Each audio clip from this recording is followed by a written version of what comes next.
Good evening, everybody. Thank you so much for sticking around and hanging out after that wonderful, yet again, another session, another awesome session of Grim Femmes. Thank you to Emma and all of those amazing players for that awesome game every week. Thank you for that. We are here now to hop back into the world of Overlight, the kaleidoscopic fantasy role-playing game published by Renegade Game Studios. My name's Eugenio, also known as your friendly neighborhood Game Master, GM Jazzy Hands.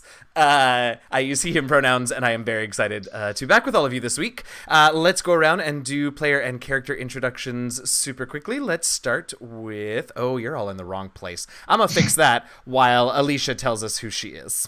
Hey, I'm Alicia, and you're on Twitter.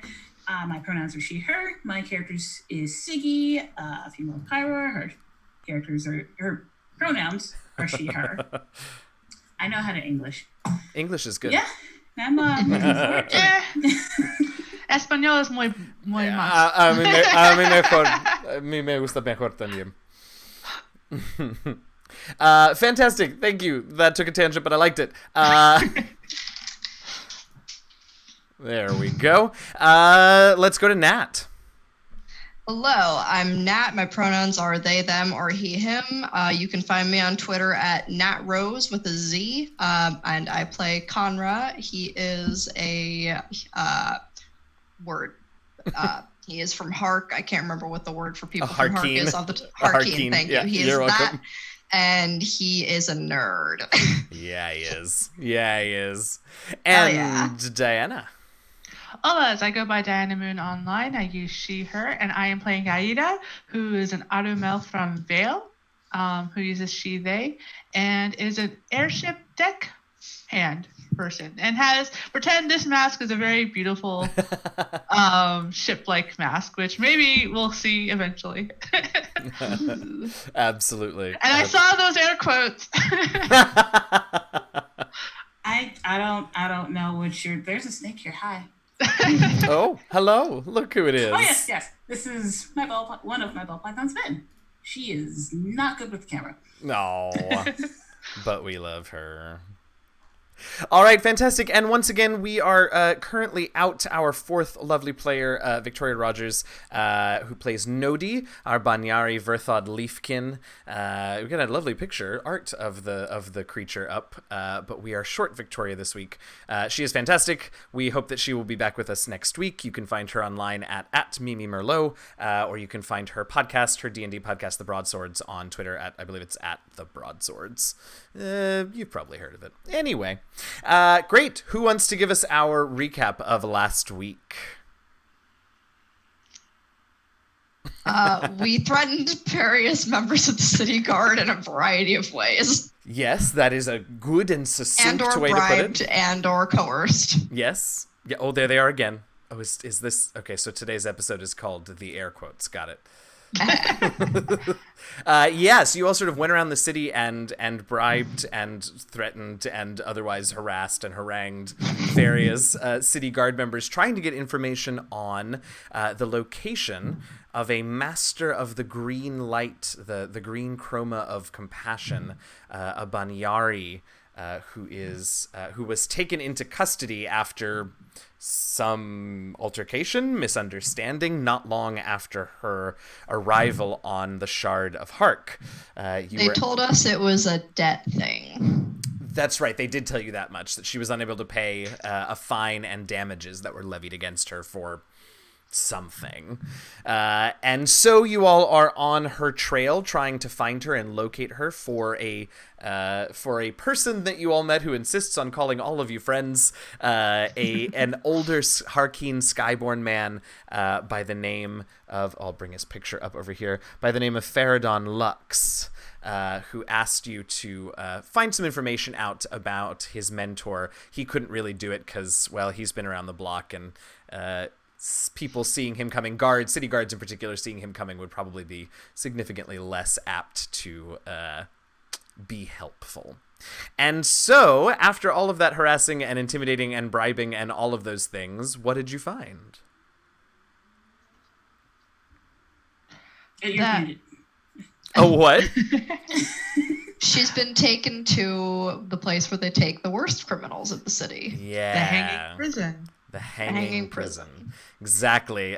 This sort of sadistic takes a twisted mind to invent something like this. The hanging prison is a series of cages and pens and cells that literally hang from underneath the Shard of Hark, dangling above the expanse of empty space below. If the prisoners are lucky enough that veil happens to be directly underneath Hark, then perhaps there is ground below them to see, but it is far, far away. And as Conra said, it is where they take the worst of the worst, where prisoners are sent to be forgotten, not even just to die, but to be forgotten.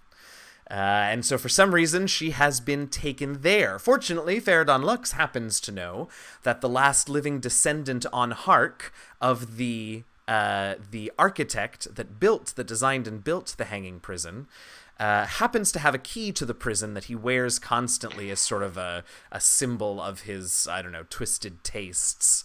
And he holds semi-regular salons at his manor house in Hark. And so perhaps that is your way to get near him to obtain the key, though how you obtain the key is, of course, entirely up to the three of you. Before we... It's gonna go poorly. It's gonna go It's amazing. going to go dreadfully. I don't know what you're talking about. It's It's gonna be awesome. amazing.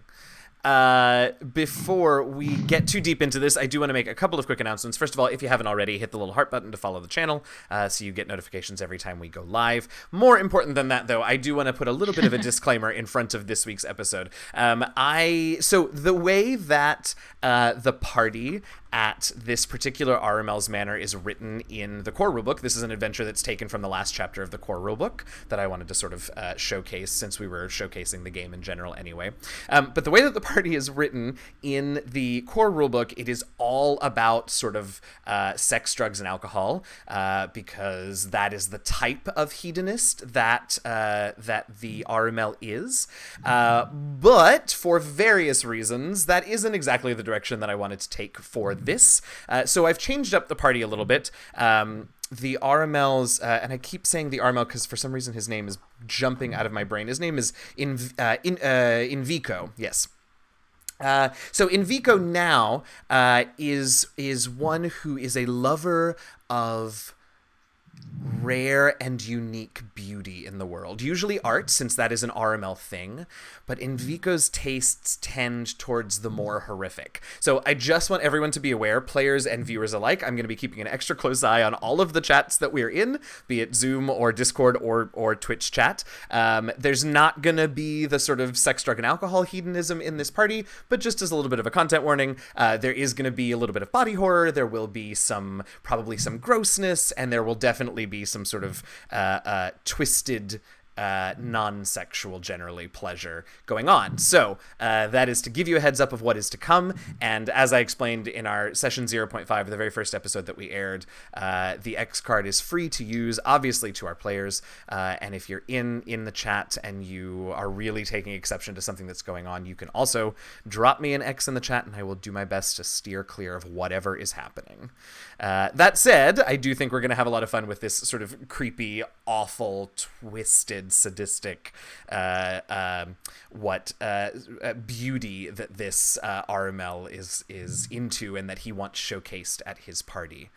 But before we do that, you all have to figure out how you're going to get into the party. So we jump back in with the three of you chatting with Faradon, and he's told you that he knows of this salon, of this party, and he knows just a few things about it. It's regular enough and well-known enough in town that he knows a few things about it. He's never been to one himself, but he knows these things. He knows that it's invite only, but he also knows that the guards are not super vigilant or strict about that all the time. Just sort of depends on like what guard's on duty at what gate when you come in.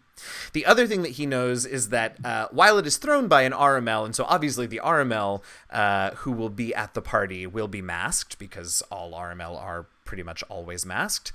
His salons are masquerades, and so everyone, regardless of their shard of origin, will be masked at this event, and to not go masked would be to suggest that you are either the lowliest of servant who has forgotten themselves, or indeed someone who probably shouldn't be there. And that's the information that Faradon has for all of you. And the party is tomorrow night, so you have about a day and a half, for all intents and purposes, to make preparations and plans. So he didn't know what kind of party it was, right? He knows just that Invico has these salons where he calls artists and artisans to his manor to showcase for him their most beautiful works.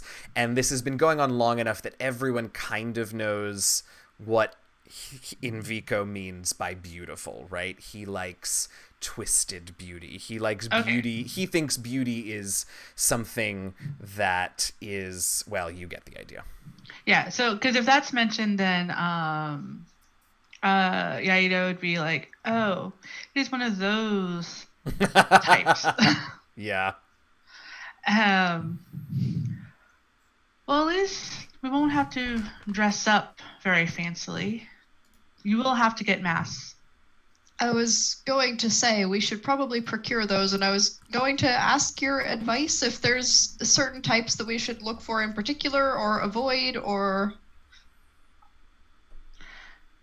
Well, it depends on the person hosting, what they prefer when they have non-RML show up. Usually it's bad form to try to mimic an RML style. Mm-hmm. Good to know. It's best to have it close to your personality. Would I know where in the city to find something like that? I mean, I would probably, but...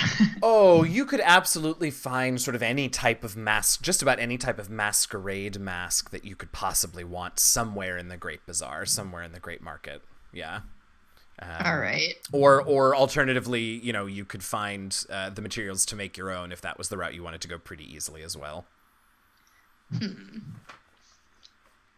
Well, if we want to look like we're supposed to be there, perhaps making our own to match the theme? Or is that... For you two, yes. Yes, no, You're covered. You're covered. You're taken care of. And it seems like this, I don't know this particular RML by any means, but I know their type. Whatever you would consider horrific is something that they would like.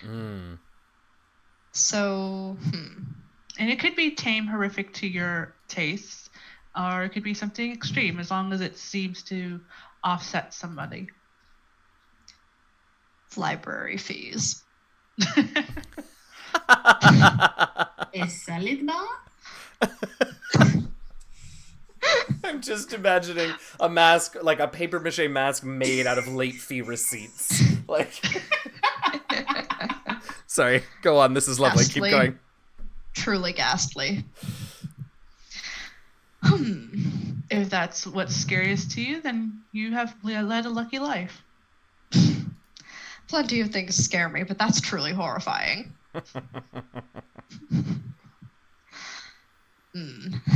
What about you, Siggy? What are you thinking? She's probably she's kind of like stroking her chin for a little bit. Then I think I forget what the name of them are, but the tusk things on Oh, the shovel tusks. shovel tusk. Mm-hmm. I would probably make one that looks like the shovel tusk. They are deadly is an understatement. I will have to ensure it stays secure. It is extremely bad form if your mask is tilted or slips off. to know. Much to consider, much to consider. Faradon says, I just had a dreadful idea. oh, well, now wait. Before Faradon says anything, I want to hear this dreadful idea. Well, no, the truest horror of society is people who, while they know their worth, don't know their moral worth. So I might just go and find the fanciest, most beautiful, opulent thing I can that doesn't seem to fit the theme at all. A commentary that none are, that the host is sure to completely miss. Oh, absolutely. I love it. I love it. Just a little too erudite. I love it. Faradon just sort of says these all do sound like fantastic ideas, and quite frankly, I'm rather excited about seeing what you all come up with. But to the task at hand, of course, if I can be of any help, I of course am happy to. But once again, I would have a hard time staying incognito, as it were, at the party. So I'm afraid you're once again on your own. Well, as far as help, would you be able to help us get a pass in the door? You don't have to go in yourself, but would you be able to direct us through the gate, so to speak? I may be able to procure some invitations. I ask that you don't question where I got them. I've stopped questioning literally anything to do with any of this at this point. He just has a giant smile and he claps his hands and he says, "Perfect. Then I will get right on that while you all get to creating these marvelous masks that you've been discussing." And he and Nodi sort of waddle off to procure your invitations for the evening, one way or another. Well, at least that's one less thing to worry about. So I guess once we get in, who's going to be close enough to get the key? That does pose a problem. That is definitely a much more complicated question. Yeah. Nat, who usually plays charisma classes in D&D, is just like, nope, can't do that.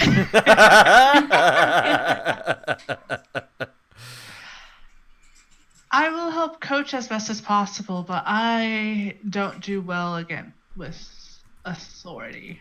I like to be amongst my fellow shipmen.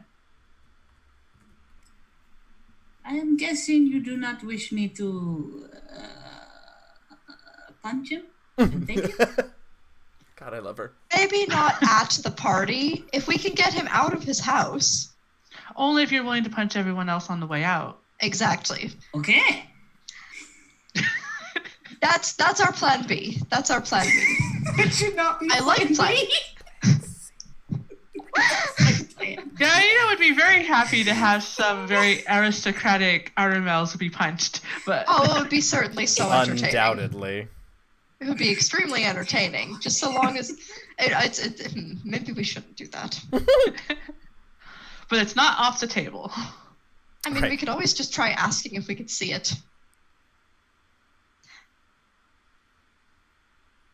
Possibly. I mean, he is the last of the architects. Which is impressive. You like scholarly things and know history, yes? Yes, quite a bit of it. Then I think you could stroke his ego with just talking about the beauty and the opulence and the however the hanging prison Truly unparalleled piece of work. Yes. Emphasis on piece of work. Artisans of my shard just drink that in. Just flattery. Mm-hmm. All right, I can do flattery, I think. I think. All right. So the invitations will be coming via Faradon. So it sounds like the masks is sort of step one for preparing. So, and it's really just Siggy and Conra that need them, because obviously Yaira is taken care of. So how are you two going to go about this? Sounds like you want to make your masks, which I absolutely love. let's put the quotations on the make mask. Well- Ziggy fully intends to get some, like, you know, kind of like your standard domino mask, and then find some creature with tusks, Sure. kill it, Oh, and stick some tusks on that way. She has that That'd be generates. truly grotesque. Yeah. With the blood still dripping down. hey, thanks for the True. raid, Dice Priori. Welcome, everybody. Yes, so I love this, and here's why I particularly love this. Because if you are going to find and kill a creature with tusks on Hark, which is one giant city, it probably means you're, like, going to a zoo. Yeah, And hunting probably. at the zoo. Probably. Or alternatively, there are like small, city like vermin and rodents, some of which have very small tusks that you could use. Oh, perfect. Wait, so I need lots of rodents Yep. and some glue. Yeah, That'd be great. yeah. Ooh, make a Rat King mask. This is yes, it is the mask of Tufts teeth. of fur for player. That's fancy, right? I feel like Fur, we're on. fur's fancy. I There feel we like go. we're doing Project VHS. We're just teeth. Everywhere is teeth. Everything is teeth. We keep saying teeth, we're going to attract dread singles. Oh, wouldn't be mad. Wouldn't be I mad. mean, neither. Maybe they've got some ideas. All right, so Siggy is going for a domino mask covered in small rodent tusks and teeth, and Sounds like a survival role. it sure does. Okay. Yeah, I think so. All right. How about survivor. Craft vigor survival? Oh, the craft will be to Vigor put it survival. together, but let's see how well she gets the pieces. Meanwhile, Vigor Conra, what's your plan? To hunt down the most expensive looking thing, and then probably when All Siggy's right. finished, I'm going to just sort of dip it in the blood. Oh, I love that. Okay, yes, y'all are just dark. the- I love it. The what's the metaphorical come back to me, I'm looking for a word. Great. We'll come back to you for that word. We're going to go check in with Siggy about her test, her survival test. How'd it go? 2 successes?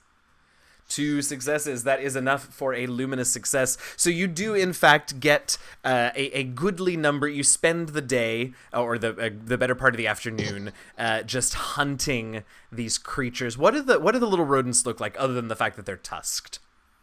So I imagine they actually kind of look like it's more kind of like it seems like they have like gills kind of like along the side. Like I it's like still it. fur, but it kind of looks like gills. Whether that helps them in the water or not, who knows? Who knows? But yeah, and they just have like these very like bright, luminous eyes, so I they love just that. look shiny in the dark. I love Maybe that. attract some things. And they're sort of all over the outskirts of the market and sort of into some of the somewhat rougher areas of Hark, though no one would really step to you, since you're 3 times the size of many of the people around. So you're able to collect them, and you have this pile of rodent teeth now. Of course, the domino masks were easy enough to get a hold of, to sort of build on for you. So the next thing I'm going to have you do, Siggy, is make perform a will craft test to see how well this thing comes together. Meanwhile, Conrad, did you come up with that word? Yes, besmirch and deface. Oh. The defilement of something beauty. That was That's worth- something that represents beauty. That was worth the wait. Those were excellent words. I had to All go right. find my favorite website, Rhyme Zone. Perfect. That's All right. good. So you're going to buy something insanely opulent, yes? Opulent and gorgeous and expensive and very, very well made. I love it. And Okay. I'm going to go ruin it. So why don't then you perform for me a wealth test? All right, you're going to have to remind me exactly how to do that. So this one, we're going to say, let's see. So this is 3 dice of a skill? Yes, 3 dice of a skill and 3 dice of your wealth rating. So I think Yeah. your skill that we're going to use is, what do you think, persuasion? Maybe. I am happy to take another Persuasion? suggestion if you have one. Let me see. I'd say persuasion works. Okay, yeah. so let's do a persuasion wealth test. So 3 I of have your no persuasion, so that's just a d6, a right? single d6, and then what is your wealth rating? D8. Okay, so 1d6, 3d8, and still roll that d4. And just like Yep. with a chroma test, whereas in a chroma test, the d4, the spirit die, tells you how many spirit points you have to spend. This will tell us how many wealth points you have to spend, Okay. assuming that you succeed. I had 1 success and I rolled a 4 on the spirit die. Okay, so...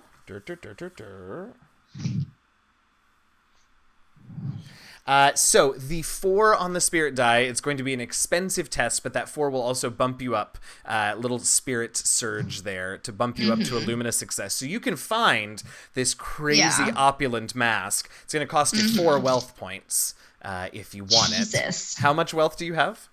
Currently, I've got 8. Okay, all right. So it'll cost you half of what you got. Yeah, I've already spent 2, one on bribery, one on paying our friend for candy. That's right. Yeah, Conrad's got a lot of pocket money, I think. I think so. Because it's not like he spends it on literally anything else. Right, exactly. Exactly. All right, so you have this opulent mask. Yes. That's why Conrad was afraid of the library fees. Yeah, and I will wait until Siggy is finished removing teeth from rats and just sort of like bring them out, I guess. Speaking of removing teeth from rats, how did that craft test go? Surprisingly, 3 successes and a 4 on the spirit die. Hey! All right, so Nice. would you like to bank a spirit point, or would you like to bump that up to a radiant success? I would like to bump that up to a radiant success. So there is something... Your core virtue is compassion... No, is No, will. it's will. Will, Yeah. yes. Okay, so because your core virtue is will, there is something about creation that just really speaks to you, to just pour the essence of you into this project. And what started as sort of like a throwaway, like whatever for this party that you just want to beat up some RML at, actually became this really beautiful sort of way for you to like remember your home shard, for the better, for the worse, that's up to you. And just to like actually do something with your hands. You've been talking so much since you arrived on Hark that it wasn't fighting, but it was something to do with your hands. And so this mask is truly horrifying. It is, all of these teeth are arranged in these sort of mesmerizing whorl patterns, and they're sticking out in they're sticking out with sharp points at all angles, and it's really and there's enough of like the roots and the gums of these creatures still sort of left on a lot of the teeth that it's just really special. Siggy unintentionally matched the assignment pretty well. I think she did. Special is such a good word for it. Conra, there is Yes. plenty of blood for you to dip this thing I would in like now. to save some of it for later so that I can apply it as we're going in, so it's still sort of dripping. Okay, I was like, for what? No! How? Yes, Conra's a vampire secretly. Yeah. How? Won't believe they're Overlight, but they'll Yeah. Right. You don't have to worry about going out during the day. There's no such thing. There's no sun. How artfully are you just like dunking the thing in a bucket of spare blood? Like, what are we talking about here? I mean, you know how like fibrous things will like absorb like the color of a liquid that they're dunked in, like that science trick that they teach little kids where you put a flour in food coloring and it like absorbs. Yeah. Sort of letting it do that so it makes like a nice gradient. Oh, I like it. Okay. I don't think you need to do a craft test to defile and deface this mask. Ruin somebody's extremely hard work. Look, ruin is a subjective way to describe what you've Augment. done. There you go. Yes. What color was the mask to begin with, Conra? I was imagining like a sort of like a dark royal teal. Okay. All right, I love it. So now it's just like parts of it, particularly the bot or whatever side of it you sort of dipped initially, are almost black with this blood that sort of then oozes up and becomes a sort of reddish brownish sort of color. Oh, nice. Sort of a reddish brownish color by the time it gets to the top. All right, Yaida, what do you think about all this? I am actually pretty amazed on how quickly they resorted to technically violence and brutality. Are you really I'm in Siggy's case? resourceful. Are you really? Now wait a minute. I'm resourceful. And since Siggy did so well, I'm like just staring at the mask and going, "Are you sure you didn't apprentice under Master Kalius, who is well known for making these kinds of masks?" Yes. In Vale. Master Kalius, this looks a lot similar to his type of work. Ooh. So it would be good for the party. Good. Yes. Let's go with yes. All right. I love Like, this. Gain is partly in awe, but at the same time was like, interesting. Yeah. To these two. Yeah, for sure. For sure. Excellent. All right. Great. Okay, any other preparations that you all would like to make before... Faradon has not come back with your invitations yet. This took the better part of the afternoon and a little ways into the evening to obtain all of these and then put these masks together. But is there anything else that you all want to do to prepare? If I could do even a little bit of research on this dude, like, do I know anything of him? Sure. Let's see. Why don't you have science and not folklore, right? I have science and not folklore, yeah. Great. So let's go ahead and perform a logic science test. We'll get some of the science, but you're researching it. Oops, you're researching in your way, so we'll say that works for me. Sounds Run back to the good. library, see what you can find on this individual. That is like an extremely garbage roll, but I rolled a 4 on my spirit die. Okay. So no successes, but I got a spirit But you success. get a spirit point. Okay, so again, like just the act of it was completely unsuccessful, but the act of being back in the library after running around outside This is all refreshing. day exactly was refreshing. So you can sort of have a spirit point for that. I will also say, you know what, Siggy, I think what ended up happening with you and the creation of your mask, I think was so sort of satisfying and so validating and so sort of refreshing that in addition to the spirit point from the we didn't take the 4 spirit point from the 4 because you had to bump that up, but I think you gain another spirit point for that, and Yaida, I believe that you gain one too just from the pure, despite the fact that like these are very specific masks, there is something I think sort of well, I don't know. You tell me how you feel about it. Seeing 2 of your companions sort of get into the traditions of the RML in this small way.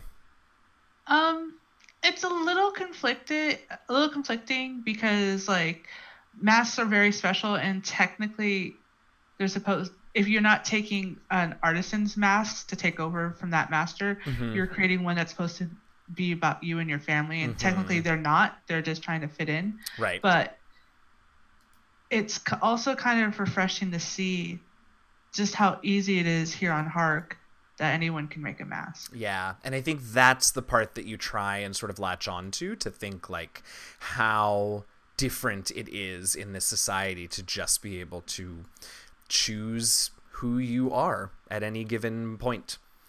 And so for that, you also, from this little scenelet, can have an additional spirit point in your pool. All right, so Faradon gets back, and he hands you all, the 3 of you, invitations to the party. They are this beautiful, fancy, thick, sort of hide parchment almost, with this beautiful calligraphy in just vibrant red ink, with the information for the party. Please tell me it's not skin and blood. I don't know if I can tell you that. Yay! Oh, gorgeous, beautiful, fantastic. Conrad's holding it like this.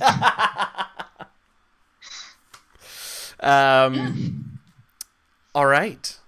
So there's plenty to be done, fixing up, touching up the masks, getting. What are you all wearing to this party aside from the masks, by the way? something suitably on the level of fancy as the mask that I bought. Okay. Sure. And I'm sure you have, formal robes for dress robes, yeah. Totally. Siggy? I imagine Siggy is wearing her, let's say, her job clothes. Whatever, like starting a job, finishing a job. Here's my professional look. Right. And when I actually have to do the work, then I'll wear what's practical. Right. So she's in her professional look. Okay, I like that. I am proud of her for making that choice. Yaira, how about you? Unfortunately, Yanita doesn't have much but the clothes that she's wearing. So she has like a typical pretty well worn outer coat that you're supposed to wear when you're on the ship and it's flying through, and so she's buttoned that up. Like she's had that pretty open, Nice. which just showed regular deckhand type of clothing. Very so that's all she can afford to do. That's great. I love that. Change it up by just changing the way we wear it. All right. Okay, so the day passes. We get to the following evening, and it is, in fact, time to make your way to one of Hark's wealthiest and most opulent districts, where Matrix in Vico Karamag's manor is. And so you arrive, and it is... space is at a premium in Hark, right? We've already established that the city sort of digs into the shard at the center and builds up around it because basically all of the horizontal space has been taken. But this place is palatial. It is absolutely enormous. The manse itself is a terraced monstrosity with countless balconies going from place to place and courtyards and ballrooms, and all of them sort of revolve around this enormous central garden that legend has it, or the story goes that in Vico that was his one architectural sort of contribution, was this central garden. The main entrance to the party from the street is a terrace lined with these hammered brass braziers, all of which have this enormous, each of them has an enormously high bright blue flame burning in it, lighting up the walkway up to the doors of the house. And you see at the far end, you see a couple of masked, tall, very burly, by everyone except Siggy's standards, guards that are checking invitations as guests come inside. And so you approach, and each of you has your own invitation at this point. Question, are the guards Arumel, Harkeen, or? They are, the outside guards all appear to be Harkeen. Okay. And their masks are pretty plain. They are mostly metal, precious metals, some silver and hammered, some of them hammered gold, but otherwise fairly unadorned. And so you pass your invitations, and they barely take a look at them. They sort of see that they're there and wave you on through. Yep. And you head into the main ballroom that this entrance leads into, and it is quite the crush. There are people everywhere, and there are, as with much of Hark, there are all types of folk here.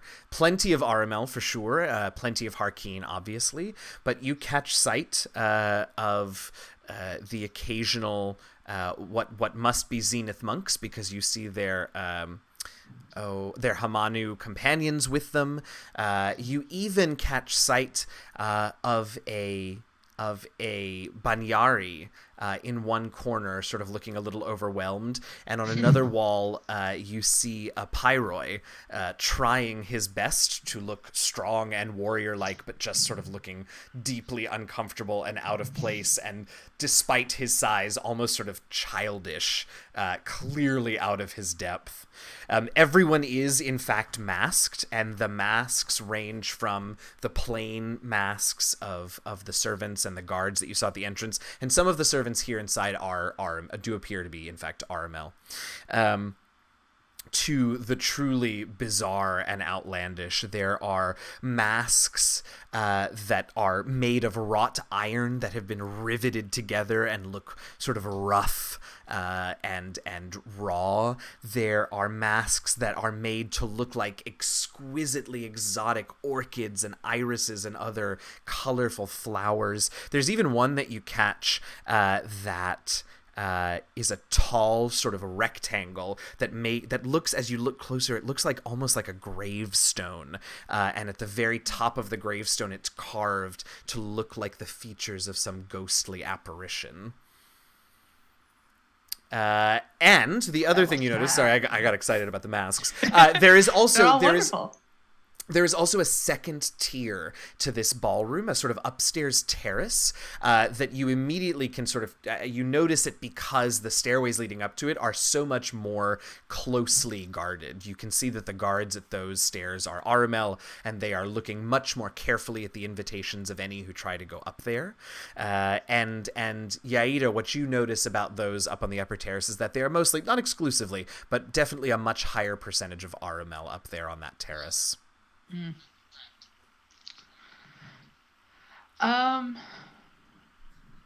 Crap.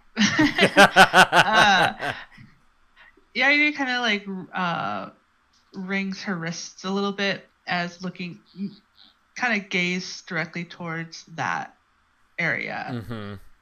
I was like, man, I was really hoping one of you would be able to get close, but There's no reason we can't try.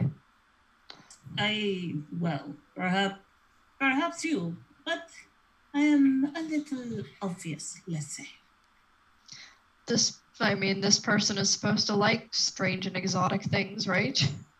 What's more strange and exotic than being one of the only two Pyroi in the room? that is true. We could all try our hand at getting up there. Wait, I thought punching was plan B. Well, yes, but I would like plan B to be right behind plan A should plan A go out the window, metaphorically, or literally. What's the idea?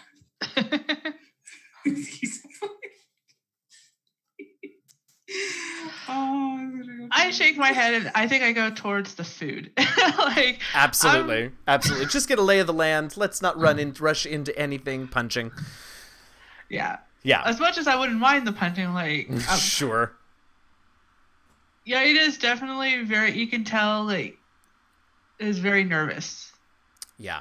Yeah, it doesn't take an insight test or what is that called? It's not insight in this game. It's something else. Intuition test to notice that Yaida is nervous. So as they head over to the food area, Yaida, you are sort of interrupted about 2/3 of the way there by a woman, looks to be an RML woman, who maybe you caught sight of earlier, just sort of flitting from group to group, person to person. But she has come in your direction, and now that she's closer, you realize there is something very, very odd about her mask. It is strangely flat. It's not unadorned, but it looks like it's sort of like it. You know what? Make me I'll take, I don't know, wisdom, perception, intuition. I would take. How are those for you? Wisdom, perception, because the perception is the only thing I have. Okay, I'll take that. I'll take that. All right, so that is 66. Do you have craft? Maybe I would take a craft. Oh, I do have. Well, it's also a D6. It's the same. Oh, okay. All right. Yeah. Is your will better than you? Well, no, because you're not making the thing. So yeah, we'll just go with this. Okay, so wisdom, perception. Mm-hmm. All right. Yeah, I'll take that. And 1d4. 4. Yeah. Oh. 4 Hey. successes. Okay, I so had to stare for a second, like, what? as you look at this mask, you realize what is so strange about it. And part of it is that it's so strange because it is so crudely, even at a glance, it's obviously fairly crudely made, but this woman is clearly an Aramel, and what Aramel would deign to have such a slapdash mask.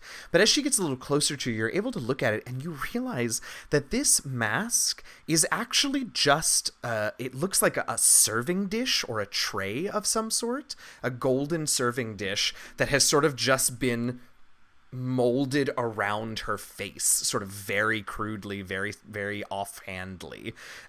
Nothing's really been added to it. Obviously something is there securing it to her face, but yeah, that's what it is. It's a plate. A metal plate. And it doesn't look like the type that would be used for, like, maybe, like, silencing? Like... No, this wasn't... Or any type of form of, like, like Man in the Iron Mask style, like, punishment type of mask? Right. No, not even, because at least those are well made, right? They may be They may be plain, they may be flat, they may have certain features about them that tell everyone, why this person's being punished, but at least they're well made. This is just someone literally took a gold serving platter, heated it up, bent it so it would fit around this woman's face, cut some tiny eye holes in it, and said, there you go. Does she serve in face? Oh, God. I held off for as long as I could. I am really, knowing you, I'm very proud of you for withholding that long. It's a question I want to ask, but I'm, like, tired. Yeah. Basically what I asked is, does it seem like she used the chroma duplicitous mask? Oh, interesting. Because... I like that. Why don't you... What are the virtues that associated with duplicitous mask? It is logic and will. Awesome. Why don't you... Let's do this. Why don't you make me a skill test with logic and will? So you're performing the chroma, but the spirit die will not cost you spirit points. It's just going to be like a regular skill test. Okay, so that's D6 and D8. Where'd my tab go? And Conra and Siggy will get to what you all are doing during this in a moment.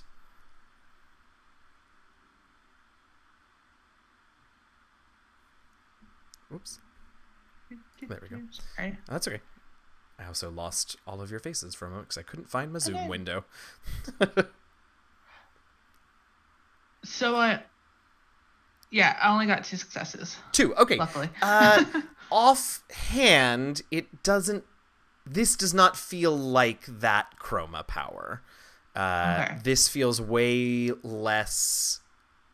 more mundane than that. Okay. So once I realized it's not that chroma power, I kind of relaxed just a tiny bit. Sure. But I'm still, I can't help but stare. Like, I am confused and intrigued and wary. She sees you staring and sort of cocks her head to the side and stares right back for a moment. And then go ahead. I think almost reflexively, almost like does a certain type of like bow, but then manages to stop and just like try to converse, like, oh, this food looks good. Instead. Yes.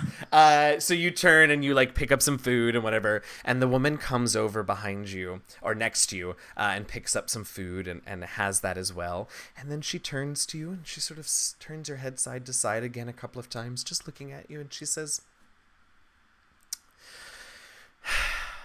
your mask doesn't fit you. And she walks away. I stare to where she like walks away towards like as if like making sure she's not walking towards one of the guard, Aramel guards. No, she goes. In fact, she goes up to a Harkeen couple that's just a few paces away, and she makes some comment about their outfits. Like she really likes one of them and she really hates the other, and she just tells them that, and then sort of flits away from them as well. And that they look. Well, one of them looks incredibly offended. The other one looks incredibly pleased. Let's hop back real quick to Siggy and Conra and see what you two have been up to while Yaida had this little experience. I'll go up there if you go up there. Siggy will follow behind you. All right. Oh, wow. Okay. Just leading the... Conra's just like... Yeah, going absolutely. for it. So you guys get to the stairs, and the guards there request your invitations. And we'll hand it over. And you do, and they look at it, and they glance at it for just a moment, and then they hand them back and just sort of shake their heads. I'm sorry? And one of them, in a sort of a particularly gruff voice for an Arumel, says, you have not been given admittance to the Matrix's terrace. And how might one gain admittance to the Matrix's terrace? And the other one sort of huffs a little laugh and says, well, normally one has to come to the attention of the Matrix, but, well, my partner and I here have been on duty for a long time. It isn't impossible that we might accidentally look away for a moment. Well, heavens forbid that. would hate to be at a party with lax security. I will immediately turn around and walk away. Amazing. And pull Siggy with me, just like wait until they turn around. We're just gonna rush the Siggy's stairs. like, what? She's like, but that's not what they were saying. Damn it. Wait till they turn around and then we'll rush the stairs. Amazing. So I just imagine now there's like this standoff with the two of you just watching the guards, and the guards just sort of trying really hard to not watch you, basically. Oh no. Oh no is right. Oh boy. So I probably missed that entire exchange because I was preoccupied, but I see you guys just staring, and I'll walk up to you like, so did you guys try it? Or apparently they have different invitations, but also apparently these guards like to stop paying attention at certain points in time. I don't really know. I'm pretty sure I think they meant they would take a bribe. I just did this. We had this conversation. I'm good at doing it. I'm not good at recognizing when people are asking for it. It's like being flirted with. I know when I'm flirting. I don't know when somebody's flirting with me. That's a mood. So, well, Siggy was staring at them. Siggy was probably doing the like look back and forth thing, just like I am just as confused as you. Sure. Are these stairs like a staircase with a railing that could be climbed or boosted over, hypothetically? Yeah, probably. I mean, yes, they are definitely able to be, like, the terrace area you could climb up to, in theory. I'm not sure. It would require some not insignificant effort to do it without being seen by a guard, but yeah, it's fair. Possible. Conra probably weighs about as much as a wet piece of paper, and Siggy is tall. Sure. It's what he's thinking. Is large woman boost over railing. Why don't we just bribe them? Because I'm running low on cash. I'm going to check how much Siggy actually has. I was going to say, before we get too deep into this. At 8. Oh, okay. Yeah, so Siggy's like... Ooh la la, people have 8 wealth points out. All right. I had 8 wealth points before I purchased this mask. Yeah. So Siggy's going to be like, all right, I guess follow my lead. Sun's punching. I'll stay behind just in case. That way we have it. Plan C. Plan C. Plan C. We have a plan C. I'll be like nearby-ish, but like I'll follow Siggy. Okay. All right, Siggy. Yeah. Walk back over.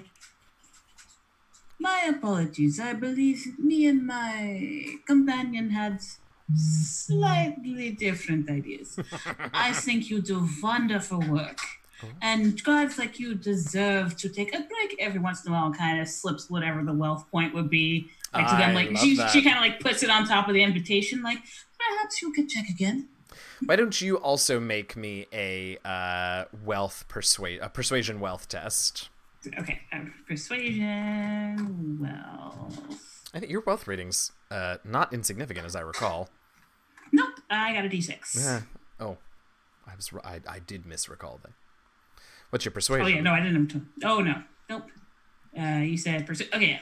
I can do that. This is gonna go great. Thought I was being nice. Eh, we shall see.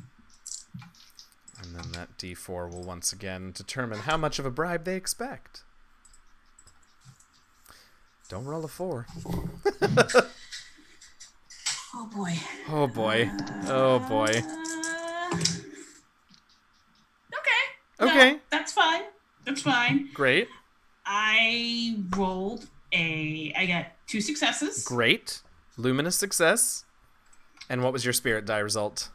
The spirit die was unfortunately 3. Okay. All right. Well, so it'll cost you 3 wealth points, but you say, they're sort of like, and we get paid so little, and the breaks are so few. Truly It is unfortunate. such a shame. I can appreciate the hard work you do. And you slip them. What do you slip them? What are these? I mean, is it just cash? Is it something? Is it a value?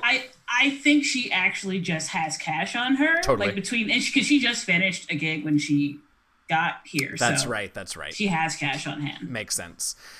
So you you slide them like a part of what you're gonna of your bribe, and they sort of look at it and look back at you. And so you slide the other 2 points, and they're like, mm-hmm. And then they both sort of take. One of them says, "I think I'm thirsty. What do you think?" "I think I am thirsty. We should get a drink." And so they walk away for a brief moment. The punch looks good. Siggy's then just like he's like Could have been worse. He could have offered to go get him some. Oh, it could have been. Connor's not quite that polite. Fair. But yes, we will head on up then. All right. Yeah. So the way is clear. You climb the stairs, and up on the top here, you see what I mentioned earlier, which is that it's much higher percentage RML up on this level. And here is apparently, and there were some artisans and some artists and some performers and whatever downstairs, but here is apparently where the truly top-notch folks go to try and impress the Matrix in Vico at his parties, and you see all manner of art and performance art up here. But the biggest thing that you notice that sort of everyone always keeps one eye on is at the center of this space, there is an enormous black cube that's sort of made out of black velvet, and occasionally you hear sounds coming from inside, whether it's applause or screams of terror or pain. Sometimes it is laughter. Clearly something is happening, and every now and again you see someone come out and someone else go in to this black velvet cube of sorts. And we will find out what you all do on the terrace level to get your hands on the key after our brief little 5-minute break.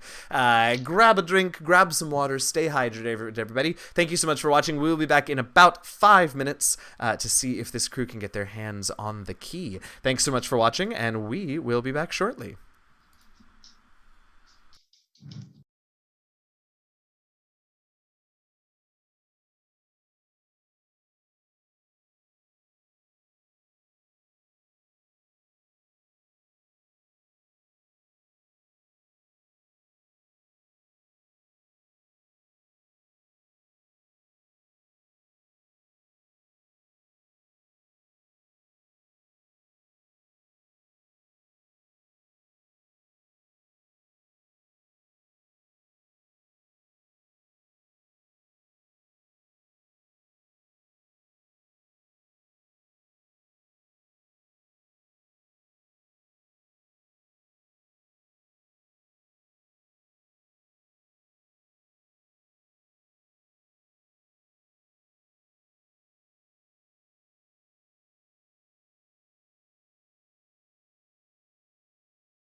bumped the table with my knee, and everything shook. Anyway, hi everybody, welcome back. Was someone a little thirsty? I'll bet. Welcome back, everybody. Thanks for sticking around through the break. I have my water. I hope you do too. I make such a good Vanna. So we are at the party of the Matrix Invicus Karamag, the last living descendant on Hark, I should say. The Karamag family still exists on Vale, but here on Hark, the last living descendant of the architect of the hanging prison, where we are trying to gain access. The team has just made it upstairs to the members-only level of this little soiree. And I'm at the foot of the stairs. Oh, right. That's right. Yeah. Two of our team have made it upstairs. The third team member is keeping a lookout, making sure things don't go south downstairs. Yeah. Exactly. As Conra and Siggy make their way upstairs, they see some true... I'm so sorry, I shouldn't be looking at chat this carefully, but looking pointedly into our souls whilst encouraging us to drink water, among other self-care things. I mean, look, I'll do it. Let's be real. All right, so up here on this terrace level are sort of the next level artistes, as it were. You see one wall has been completely covered floor to ceiling in this enormous canvas, and there is standing next to the canvas, there is a little stand, a little stool, and sitting on the stool is this adult man. Doesn't look RML, probably Harkeen, but he is wearing a mask. And he is shirtless, and every now and again he will look to the RML who's standing next to him, and this RML has a garishly painted mask on, just every color, no real order to it whatsoever. And this RML has an enormously long paintbrush in his hands and is painting streaks of paint and color on this canvas, and every now and again the RML will nod and just say red, and this man sitting on the stool will slice into his chest, and the RML will dip the paintbrush into the blood and use that for the red, and then we'll mix it with some other paint pigments to form other colors. But anytime this RML wants red, he gets it from this man standing next to him. Beyond that, you see this man, this RML man who is doing this dance that is just spine-crunchingly complex.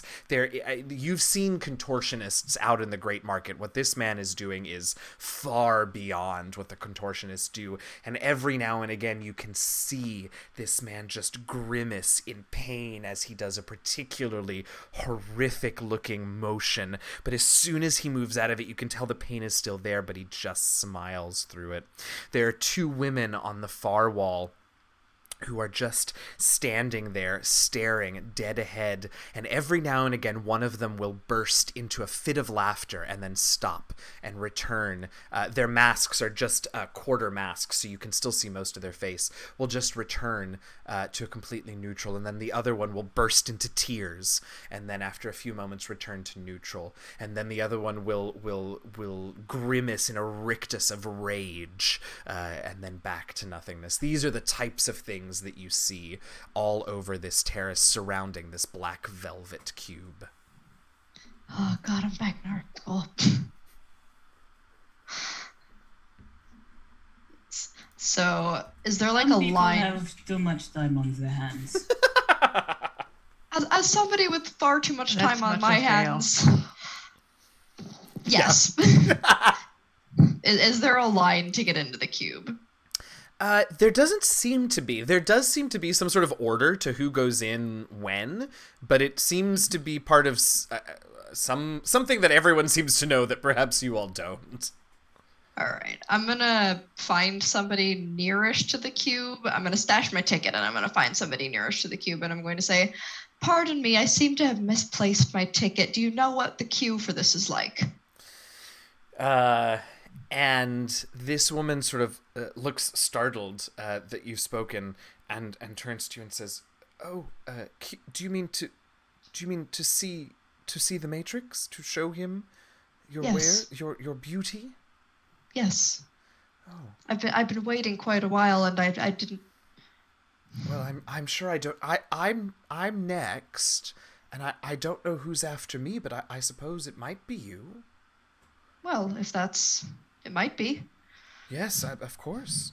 Of course. What do you do? What have you brought the Matrix? If I'm being honest, the most beautiful thing I can imagine. Don't do that. Knowledge. Which, as far as I consider it, is its own art. Fascinating. Well, I wish you luck. The Matrix And has you as well. specific tastes. Many do. Yes, I suppose so. What have you brought? If you're okay to share, I mean. And she reaches her hand into the pouch at her side, and she brings Like Conrad's unsure he wants to know. she brings out a skull. Well, it's hard to tell. Harkeen skull, RML skull, hard to tell. A person's skull. Mm-hmm. And she just sort of turns it to you, and she smiles, and she says, "Just a small part."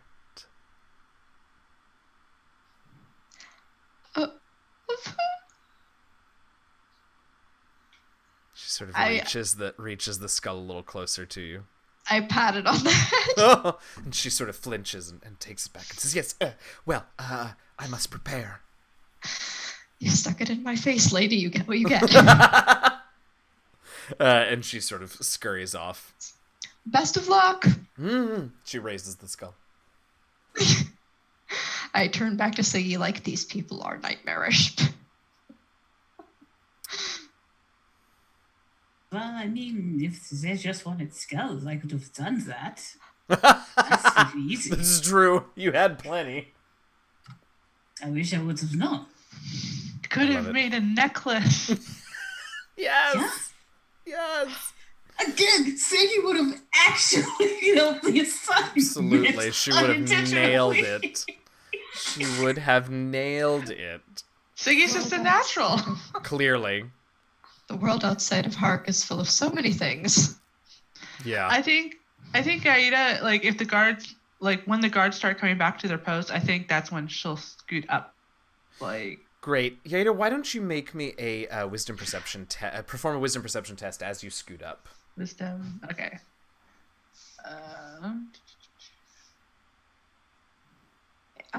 I am biding my time waiting to see the skull lady go in and then come back out. So and not go too in long after. after she leaves you, she does go in.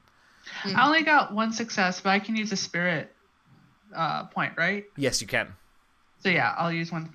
Okay, so you are, because there are so many RML and because you are just sort of deeply uncomfortable, at least on some level, being here, all of your senses are a little heightened, and so it is only through the grace of your heightened senses that you manage to not walk directly into a person whose back is to the staircase at the very top, and you stop short, and before you can say anything or recover at all, the back of this person's head looks very familiar to you, and you realize that it is in fact your ship's captain and her first mate that are here.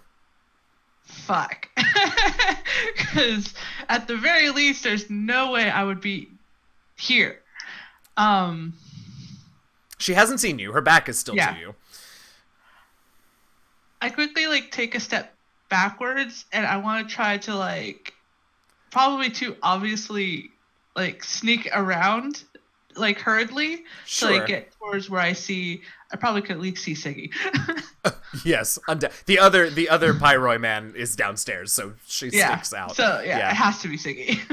No, and I think I mean, I imagine that the nerves make it somewhat less than perfectly graceful, but the fact that you noticed her, and she's not right at the top of the stairs, right? There's room to get around her, so you can certainly do that without attracting her notice or her first mate's notice. They seem strangely at ease and almost bored, and so they're not really paying sharp attention to what's going on around them anyway. Yeah. As soon as like I reach Siggy, I'm like, we need to do this, and we need to do this quickly, and then go. I mean, apparently there's some kind of queue. So I don't know how quickly we can do this. Okay. Conra waves from over near the cube. I just give like a short wave back. Like, is there a problem? My captain's here. Oh, yep. Mm-hmm. You don't have shore leave? I do, but there's no way someone like me would be at this party. And that would make them suspicious. If you like, you can hide in my shadow, I suppose. It would work! I know, that's why it's funny! Yeah, I just nod, like, okay. Okay. Like, I'm cool. So you do. Yaida goes and hides in the shadow of Siggy. And it really actually isn't too long before the woman with the skull comes storming out of the cube, throws the skull upon the ground. It shatters into a million little pieces, and she storms off and down the stairs. I'm going to try and ignore the skull bits, and I'm just going to slip into the cube. Also, meanwhile, of the art that's up here, like, Yaida has a very disgusted face. Oh, yeah. Oh, yeah. Yeah. Conra's been trying not to look at the art. Now, Siggy and Yaida, are you two going in with Conra? That was the plan, and I think Great. actually Siggy, just so she's kind of like, I don't get it, but so far it's been okay. So she's gonna actually pick up as many of the broken pieces as she can as she's going along. Yes. Yes. I don't... Who knows what we're gonna need in there? Pardon me. Let's be prepared. I love it. Fair. Oh my god, I love it. I just stare at confusion, like, was that a skull? It was. It was? Yeah. What? Okay. Okay. All right. So inside the How big of a cube is this, by the way? Is it like a little like fortune teller's tent kind of size thing, or is it like it's bigger than that. It's bigger like a than hot that. tub size thing? No, much bigger than that. As you go inside, you realize that it's almost it's the size of it's like a little. Okay, I don't know how else to describe this, but it's like a little black box theater almost. Like it's pretty big, right? It's got seating. Okay. It's got seating on 3 of the 4 sides. These ornately adorned benches that look beautiful and also look incredibly uncomfortable on like 2 sides and then like part of the 3rd side, but in the center on the 3rd side there is this enormous chaise lounge and lying with this bright red velvet upholstery, gold leaf all over the wooden bits of the chair itself, and lounging on this chaise is who can only be the Matrix. It is an Arma man who is wearing a mask that is a lewd and sneering looking thing with skull-like eyes and long, almost wax dripping like features. His lower body is wrapped in this skirt of golden plates and black silk, and you can see hanging down his very thin naked torso is this giant iron key. Okay. Conra's just like stealing his nerves as he walks in here, just like, very, very, I'm not in Kansas anymore, Toto. Totally. As Yeah. you all walk in, the Matrix is sort of looking in your general direction, but he snaps his fingers, and from the curtains behind him come 3 servants, one of whom is carrying a plate of fruits that he begins feeding to the Matrix, one of whom kneels down and begins massaging the Matrix's feet, and the third of which just stands behind the chaise quietly and at attention. So far, the Matrix has not acknowledged your presence. Is there like a polite form of greeting on Hark, like a bow or a thing like that? And Aida doesn't immediately respond because she has to remind herself, okay, you're not Aramel, you're of some class, so it's this particular one, not that particular one. And so it takes a moment, a little more hesitation than you think would have been before, yes, you bow at half since you're not Aramel, and since this is a artisan of great lineage, you do make a little show of it.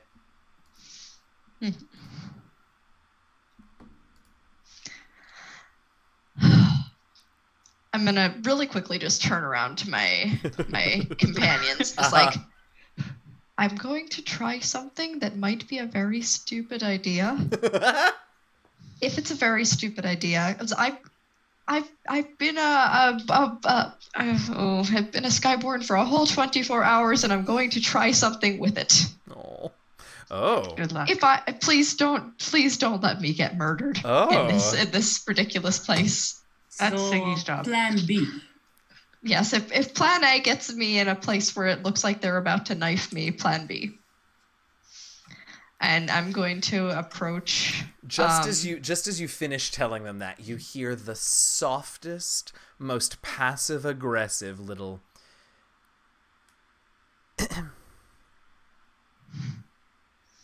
come from the Matrix. Yes, just a second. I'm going to come and sit pretty much like on the floor in front of him. And I'm going to say, I understand that you are in search of untold and unforeseen, uncommon beauty. I believe at the heart of my hearts that the most uncommon beauty is to be the bearer of knowledge that none on Earth is not a thing, that none in the shards have ever seen except for you. That the truest of power is knowledge, and power itself is beautiful. And with your permission, I will reveal some of that beauty to you. Sorry, his face did not do what mine just did. I just figured out what you're going to do. Or I think I did anyway. We'll see. Mm-hmm. Go on. Yeah. He just sort of... Do you have anything on your person that has a unique and special history? He thinks for a moment. And... Oh no!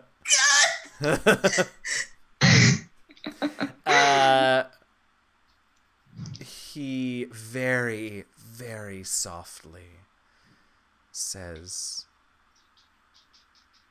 "What will you do with it?" I will tell you everything that it has to say back to you.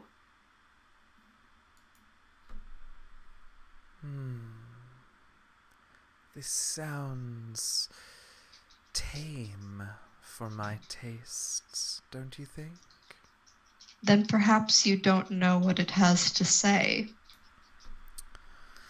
I like that a lot. Why don't you perform?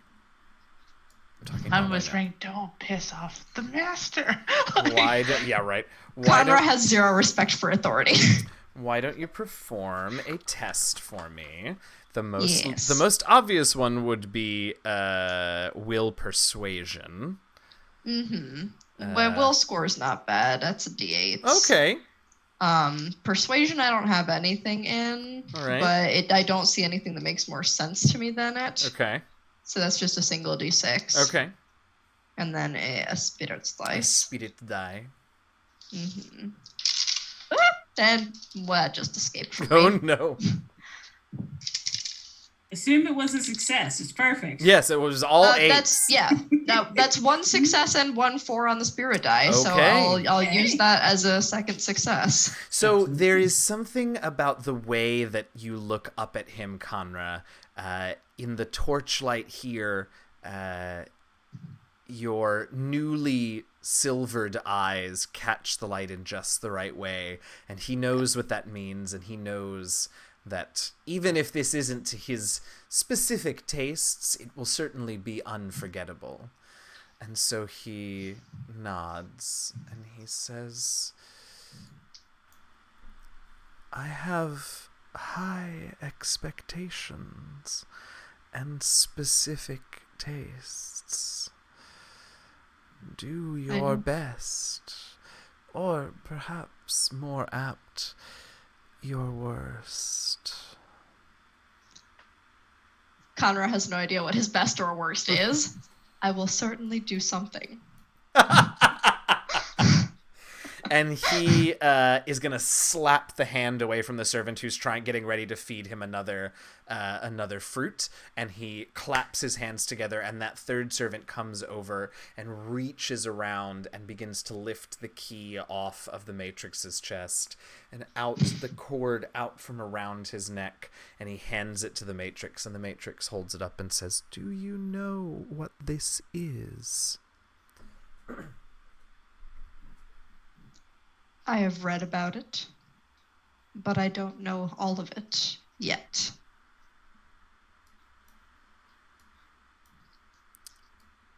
As long as you know that it is of great value.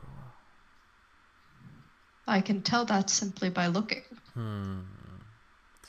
Let's see what you have to show me. And he slowly extends the key towards you.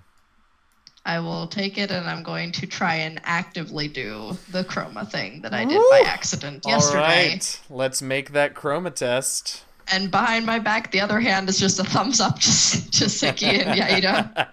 It's like, please don't kill me. Please don't kill me. Please let this work. No, it's fine. Like, Siggy, like Siggy's fighting on her. She's just kind of like, she's standing, she's actually standing a little bit more relaxed than you think. Because she is ready for a scrap. Absolutely. Just to make sure she's limber. Yeah. So this is a logic and will, which Logic is... and will. This is Glimpse of the Ancient, yes? Yes, All right. yes, Glimpse of the Ancient. So 3d12 and 3d8. All right, and the spirit die for our cost. And a spirit die, How many yes. I'm sure you've got plenty of spirit points, yes? Oh, yeah. Yeah. Oh, okay. So that is, again, 1 success and a 4 on the spirit die. Okay, so in this case, Wait, let me make sure this is true before I lie to you. This handy-dandy and beautifully illustrated GM screen that I can show you all now. Oops, wait, let's do it here. Ooh, that looks really nice. Oh, psychedelic, and I love really it. Beautiful. That's psychedelic. But it also has, it's really useful. It has inside of it all the different types. Oh, I don't know if it's going to do it, if you're just going to be able to see it, but it shows all the different types of tests, what that's awesome. What the different successes are, and what a 4 on the spirit die means for all of them.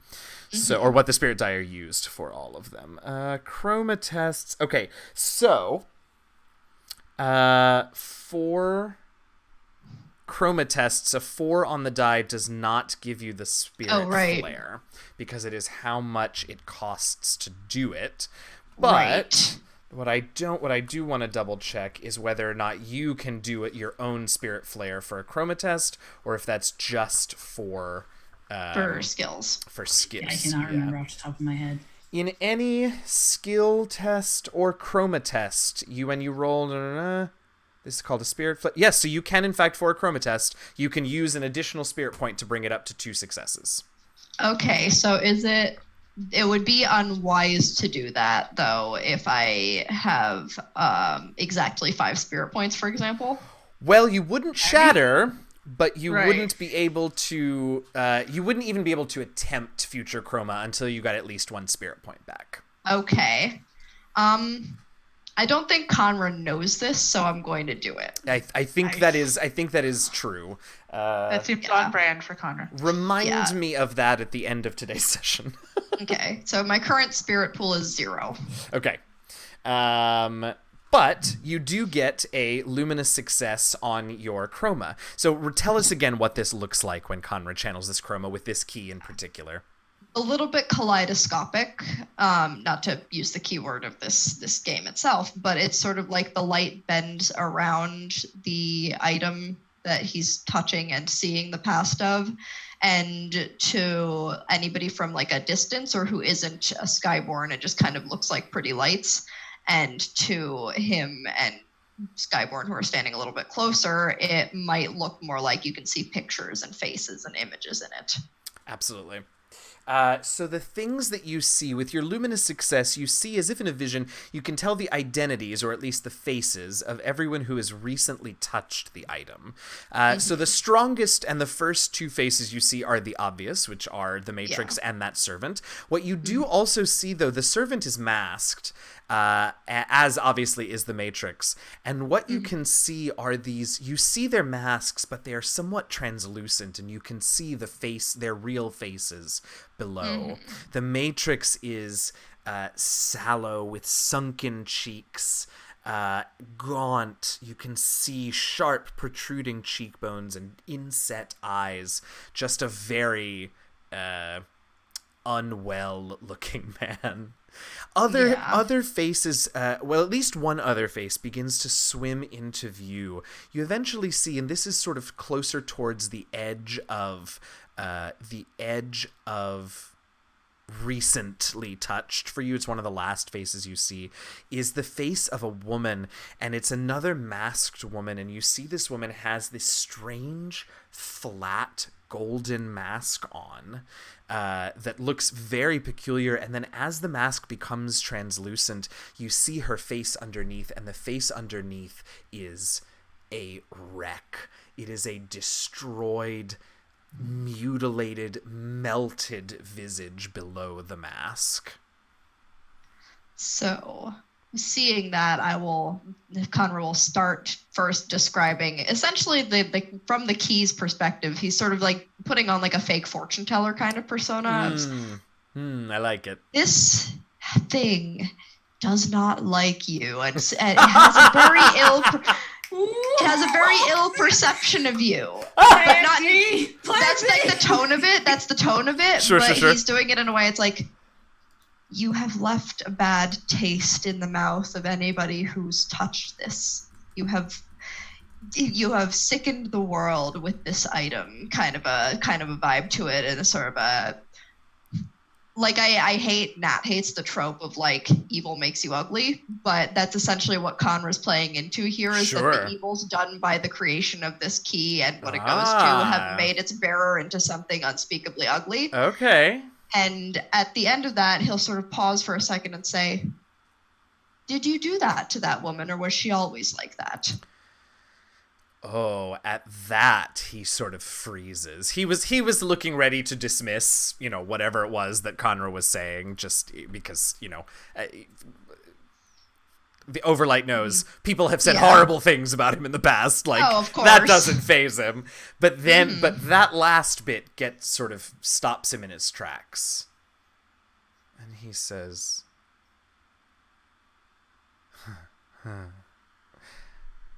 "What lady?" The one who looks like the rest of your art collection underneath her mask.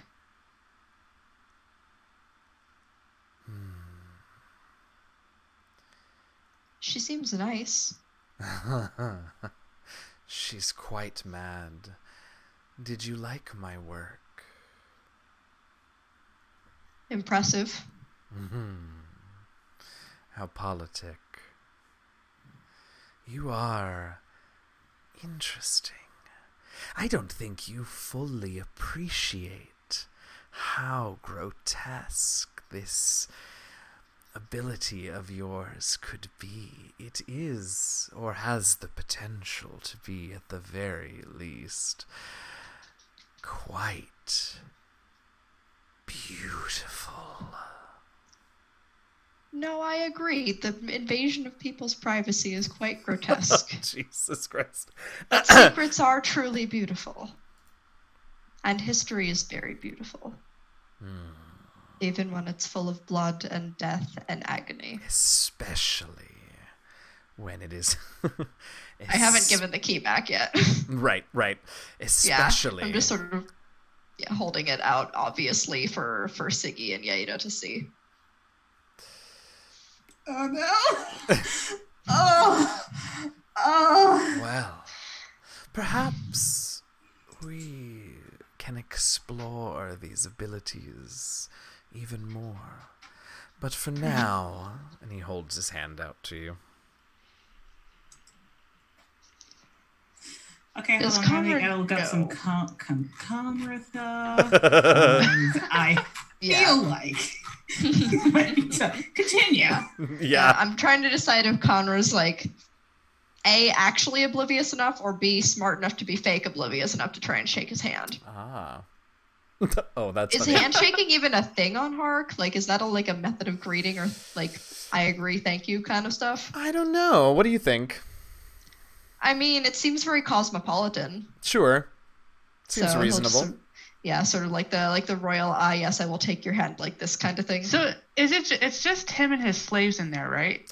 Yes, there were Okay. guards up on the second floor, but none of them are in the cube. Okay, so what I want to do Oh, I'm excited. Yeah. is use my cargo hook Oh. to like kind of do like a Batman thing and use the hook to grab onto the key and yank it out. Yes. Yes. And be like, run! We're going for it. We're going. No. We are going for it.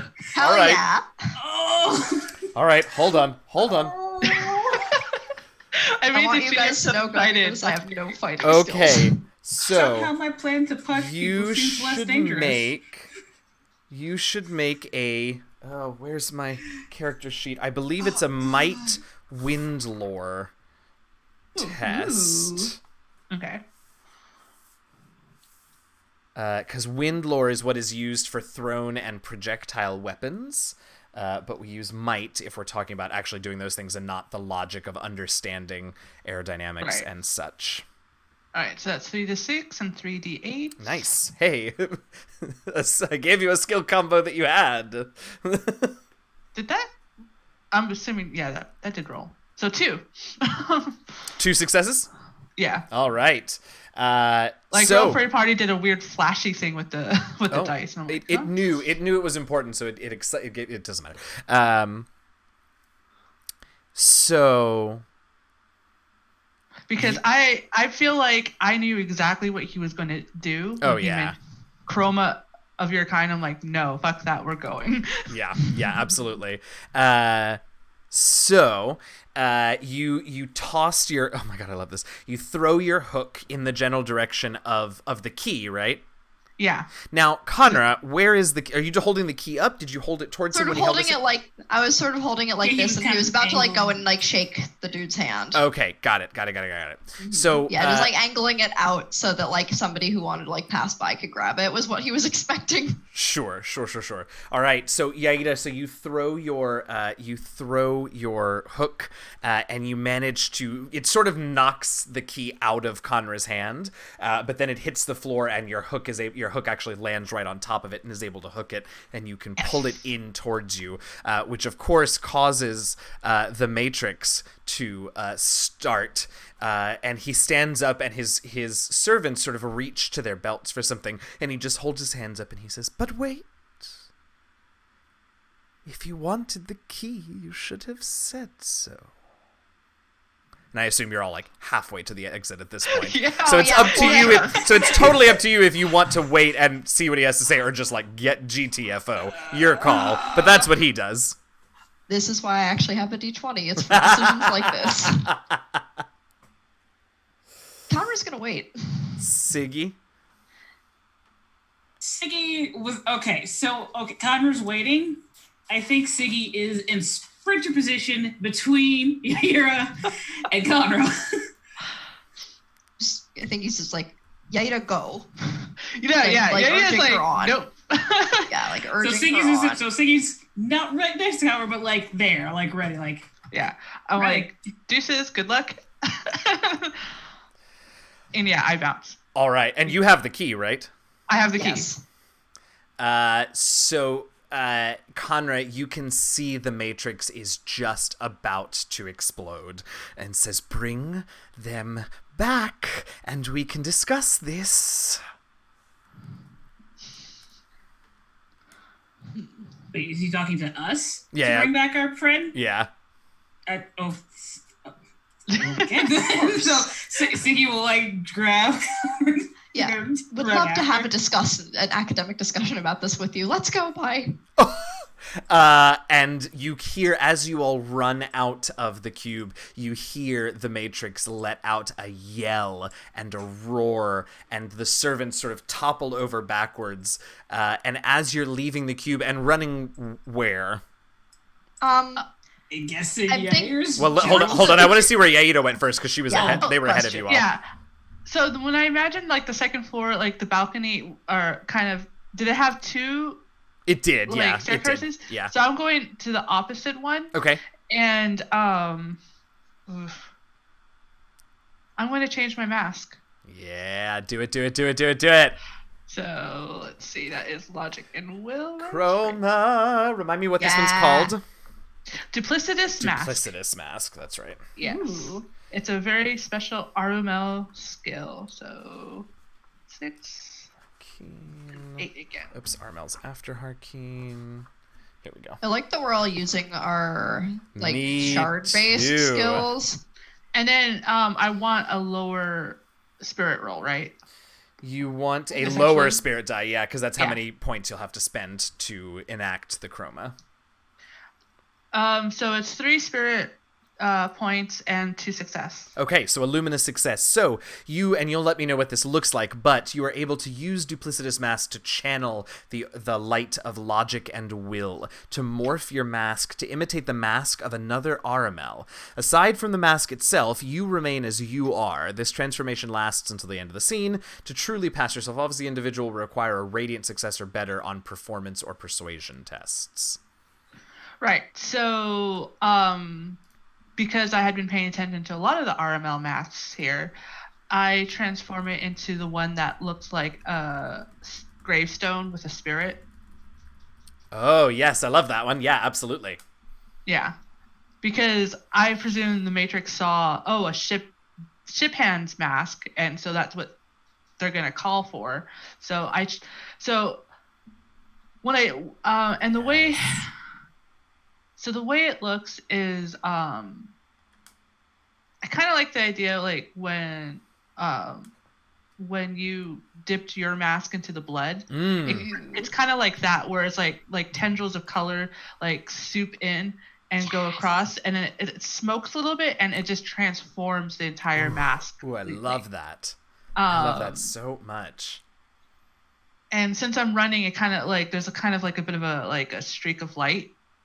And so my goal is to like dash out, and as like the transformation of the mask is happening, I slowly slow down as I'm like just like, I'm just hurrying down the steps until I get down to the steps, and then I'm just like casually making my way towards the exit. I love that. Siggy and Conra, what's your escape route?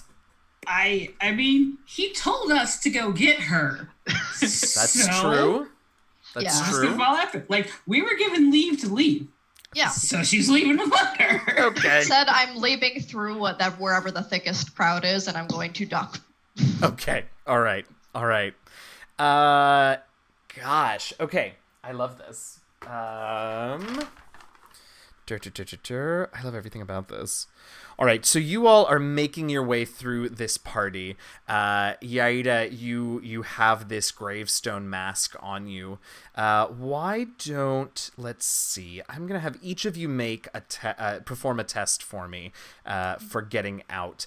Yaida, yours can be, I'll throw out some options, but you all come up with, can be thinking about what you would like to do. So Yaida, for example, I would take a wisdom perception to try and spot where the real gravestone mask is instead stay away from it. I would take a compassion performance to convince those around you that you're perfectly calm in the situation.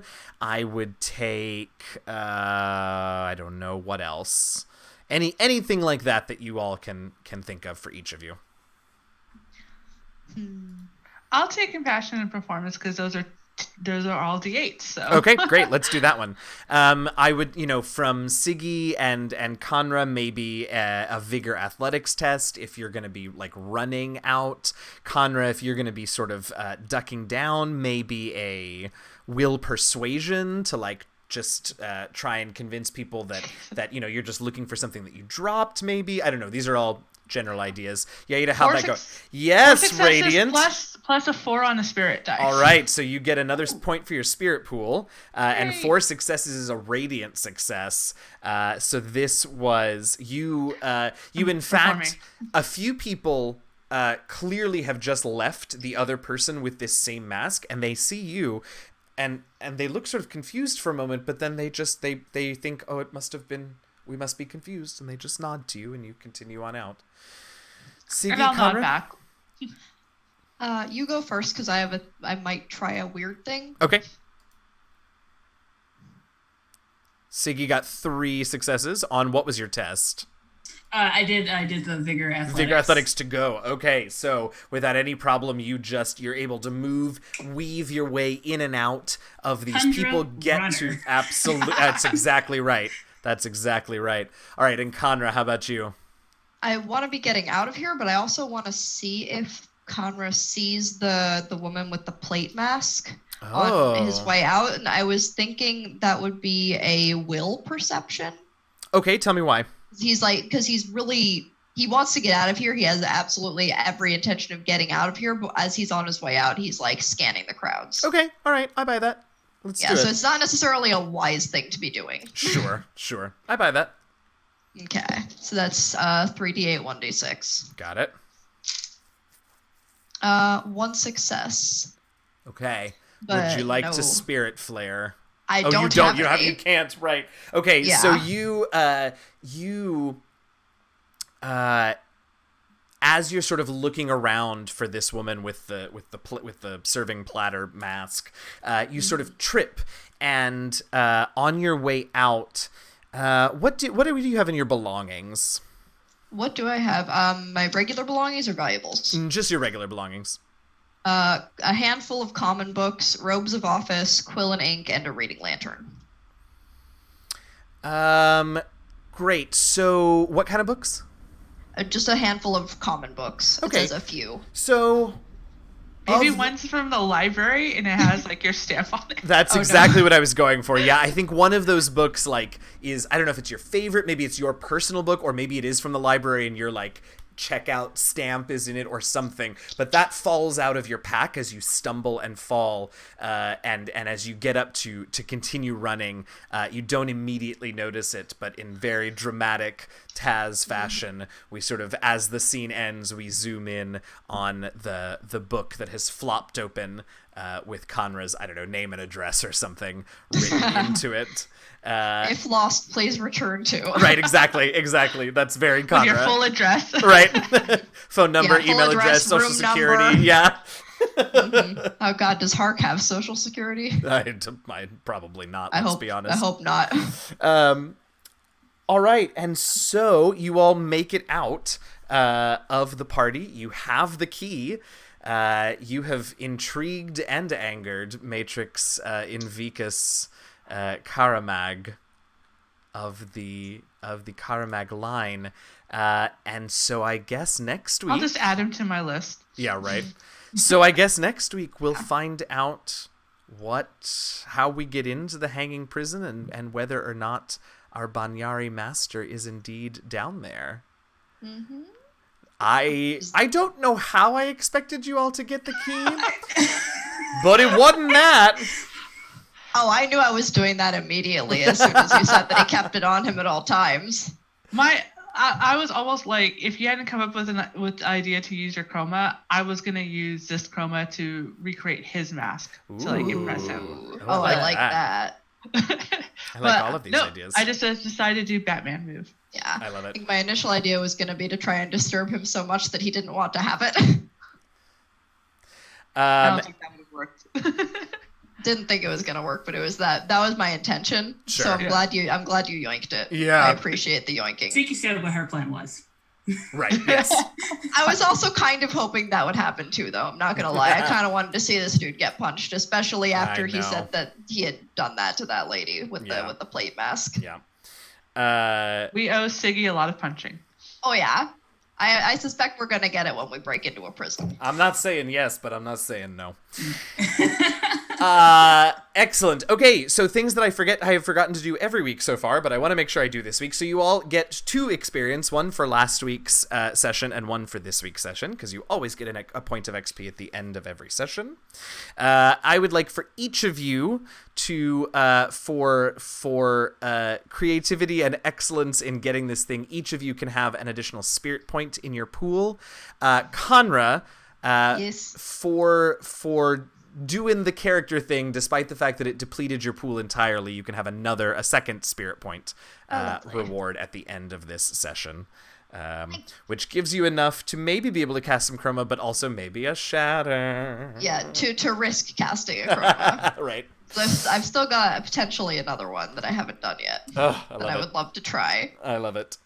All right, and I think that's all the housekeeping we have here. So, hey, thanks for hanging out and watching, everybody. Thank the 3 of you for playing. This is getting exciting. We're getting into it. We've got 3 more weeks after this, right? Is that right? Yes, that's right. Something like that. So we will get through this hanging prison and maybe a little bit beyond, depending on how things go next week.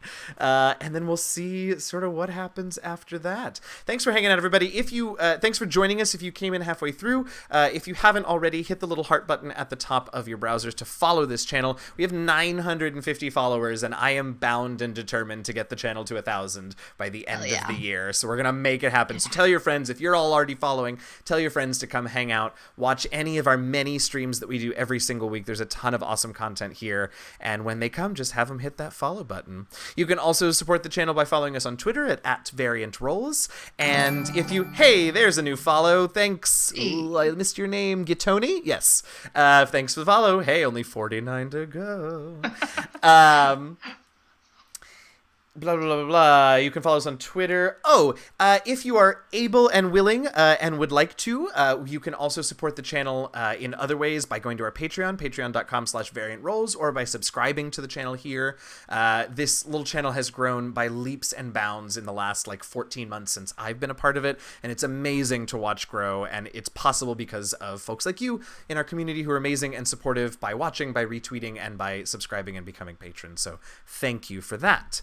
Let's go around and do outro introductions. Let us know who you are, where we can find you on the interwebs, and one of your favored moments from today's game. We'll go in reverse order from where we started, which means I think that we finish with Diana. That we start with Diana? Yes. Great. Hola, I go by Diana Moon Online. I use she, her pronouns. You can find me on Twitch here and YouTube as xDianaMoonX, or Twitter as Diana Moon. And I think my favorite part was the other 2 making their masks so well. It's just like, nope, yeah, blood, yeah, here we go. Without it, a blink.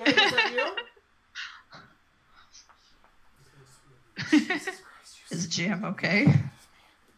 Hi, everyone. Okay? Yes, I'm all good. A friend of mine who I forgot has keys to my house is here.